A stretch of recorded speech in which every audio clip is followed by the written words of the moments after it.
The Palante Joey is a 28-liter running vest style pack that's taken Palante a few years to release.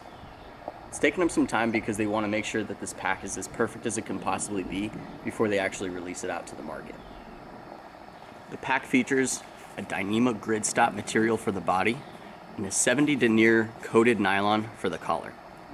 The back and side pockets have a thinner stretch mesh, and the bottom pocket, as well as the shoulder strap pockets, feature a thicker lycra mesh. If you're familiar with the V2, the material that they use for the bottom pocket is the same that they use on the Joey's bottom pocket, which is also the same material that they use for the shoulder strap. The shoulder strap mesh on the V2 is the material that they use for the back pocket as well as the side pockets here. The shoulder straps feature a 3D mesh that breathes as well as stretches and gives for when you are running with the pack. It has two sternum straps on the shoulder straps that are permanently affixed, so you cannot slide these up and down, and the material itself doesn't have any stretch. Now the shoulder straps themselves, as you are moving, they have some give to them, so it will kind of breathe with you as you're moving around. The shoulder strap pocket is a single pocket that has a cord lock up at the top so that you can go ahead and cinch that down to secure the items that might be in this front pocket for you. Come a little further down.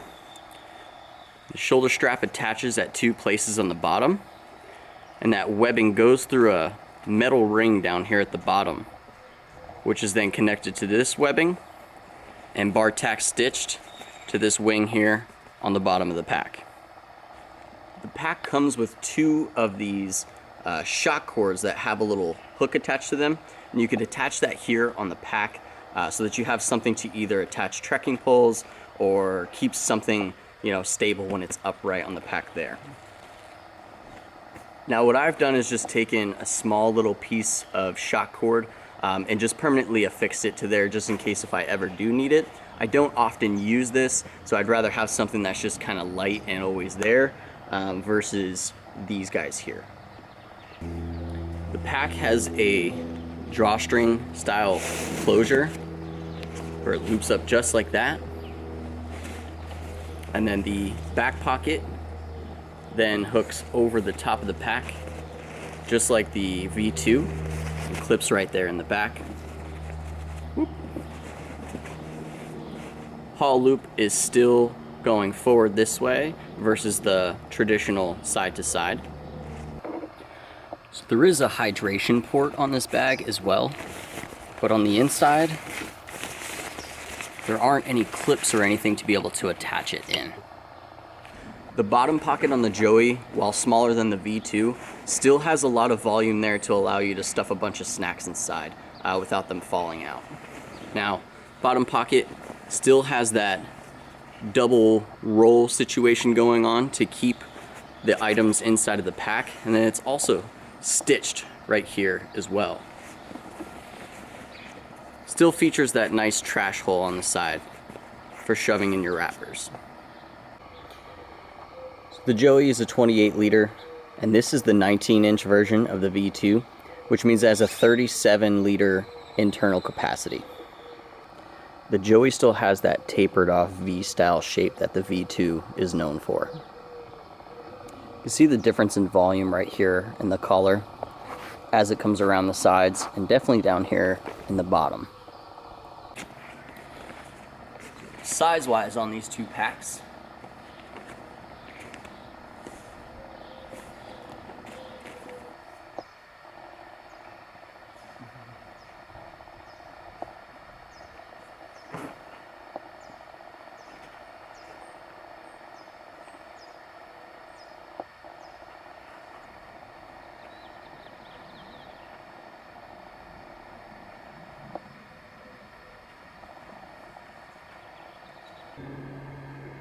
the Joey measures 17 inches from the very bottom to where the shoulder straps start.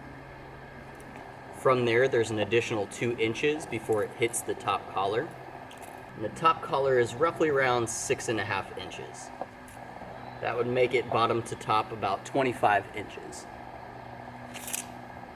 Side panel tapers from about 7 inches up to about 4 inches at the top. The widest part on the front panel is about 10.5 inches. And at the bottom, about 5 3/4 of an inch. The back panel here is shaped differently. So we have just over 12 inches at the highest point and about 9.5 at the bottom. The shoulder straps on top come in at about 2 3/4 inches.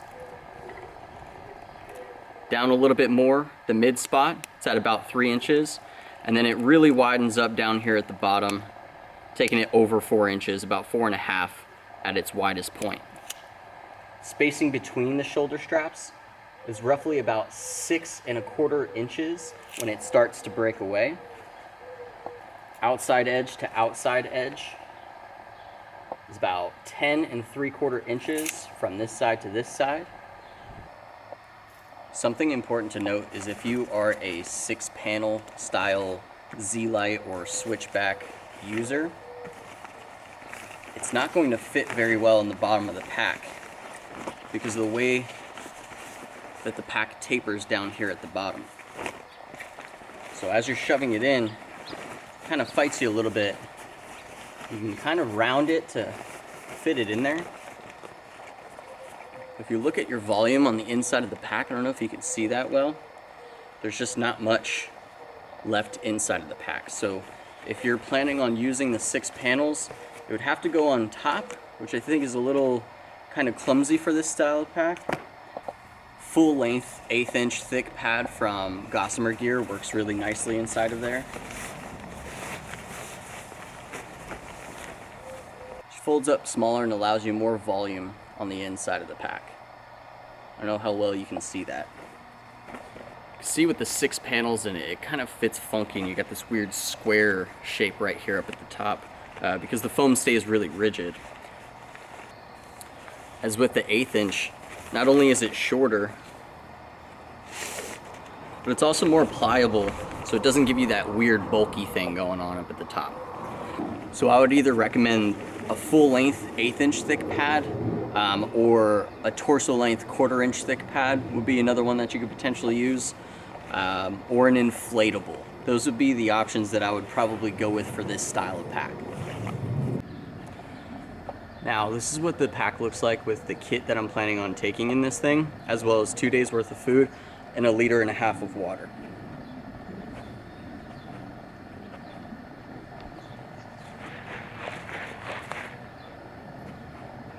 The gear that I have in this pack now is going to be listed in the description box below, so check it out. So the Joey was designed for, say, the fast packer or somebody who has an FKT in mind, but I can also see it for somebody who wants a day pack that can double as an overnight bag as well. Now I will say it's not only important to keep the weight of your gear dialed, but the volume as well. There's no way you're fitting a Z-Pack's duplex inside of a bag like this, so tarp is preferred. I would also say that your base weight should probably be somewhere around 5 to 6 pound range in order to stay comfortable with this bag. So I hope everybody enjoyed the video. If you have any questions, go ahead and leave them in the comment box down below and I'll get to it as soon as possible. Otherwise, give me a thumbs up and subscribe for more videos on trail and gear reviews. Thanks.